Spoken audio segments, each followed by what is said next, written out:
Doktor, bir neçə mesajlar verirsiniz tamaşaçılara. Havaların tez-tez dəyişilməsi, gah yağışlar, küləkli, qarlı, tez-tez dəyişir bu zamanda, bu ayda havalar. Revmatizma da belə bir şeydir ki, hər hava dəyişəndə onun ağrıları başlayır. Ona görə də revmatizmaya görə tamaşaçılarımızın əksəriyyətinə yəqin bu problem var. Buna görə evdə nələr etsinlər hələ sizin yanınıza gələnə kimi? Sərqə xanım, ümumiyyətlə qorunmasını yəni. Qorunmaq üçün nə etmək lazımdır? Revmatizm yaradan streptokoklardır. Bunlar yerləşir boğazda, ağız boşluğunda. Və təbii ki, onların inkişafı üçün şərait yaradan immunitetin aşağı düşməsi, kəskin soyuğun olması, soyuq nəyinsə qəbul edilməsi mühüm rol oynayır. Onlar hər bir adamda var, ancaq onlar fəaliyyət göstərə bilmirlər. O dediyim şərait yaranan kimi fəaliyyət göstərirlər və onlar qanla, artaraq qanla gedirlər.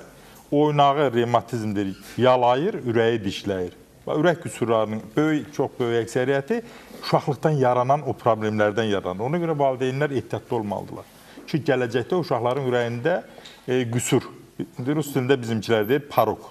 Qüsurlar əmələ gəlməsin. Çünki o qüsurlar gələcəkdə uşağın iş qabiliyyətini, həyat tərzini, sağlamlığını, bütün varlığını təyin edir. Onu qaytarmaq sonra görürsən ki, çox gənc yaşlarında əməliyyata düşür və yaxud da ki, tez sıradan çıxırlar. Və revmatizm və bunun da olmamaq üçün mütləq bugün çox geniş yayılan, pis yayılan qripdən qorunmaq lazımdır.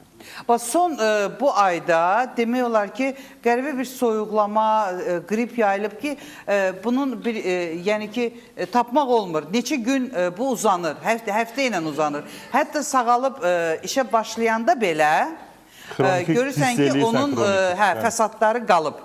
Buna görə bunun qarşısını almaq üçün nə etsinlər? Onun qarşısını almaq üçün bunun 420-dən artıq ştampı olduğu üçün dünyada hələ qripin müalicəsi yoxdur. Çox dəhşətli bir ağırlaşması kimi Çində pnevmoniyası artıq yayılır dünyaya. Şanxayda artıq etiraf elədilər. Allah eləməsin ki, gəlib buralara çıxsın. O 420 olduğu üçün onun yeganə bir nənəmizin üsulu var, anamızın üsulu var. Hər gün hiss eləyən kimi, hətta profilaktik qaydada eləmək, 2 saatdan bir burnuna soğan suyu tökmək. 2 saatdan bir çay qaşığı bağlı ağızda sormaq. Bir diş sarımsaq səhər gün orta axşam qəbul eləmək. Tabletka kimi? Yox, yeyirsən. Yemək? Yemək. Çörəklə uşaq da yeyə bilmir, qara çörəklə yesin. Və yaxud da ki, əvəlikli, yaxud da sulu xəncəl, yaxşı sarımsaq da əlavə eləyib, yaxşı tərətmək, qırmızı moruq mürəbbəsi malina və yaxud zoğal mürəbbəsi, bankə, yəni nə edirsən, elə güclü tərləmək və bu dediklərimi eləməklə bir gündə qripdən qutarırsan. Ancaq indi dediyiniz bu yayılan yorğucuq xəstəliyi çox dəhşətlidir, heç vaxt belə olmuyor. O da təbii ki, qar olmamağı, o virusları məhv edən yeganə qardır, yəni şaxtadır. O da indi hələlik yaz havasıdır, maşallah. Ona görə də və bundan keçib revmatizmə gedəndə, dünyada revmatizmin indiyənə qədər müasir təbabətdə bir yolu olub. Pensilin və yaxud da o qruppadan olan dərmanlar və yaxud da ki, bitsilnoterapiya il boyu. O da bugün ən çox insanlarda yaranan göbələkdir, ağız boşluğundan düz bağırsağa qədər. Ginekoloji, uroloji, hər yerdə, ağız cərlərdə və yaxud deyir, yatıram, səhər görürüm, boğazımda yığılıb nəsə, bu nədir, daim bu bəlğəm məni narahat edir, yəni göbələk. Onun qarşısını almaq üçün yeganə bir yol var. Həm revmatizm sağalır, həm də göbələk əmələ gəlmir. O apiterapiya, arı məhsullarına müalicədir.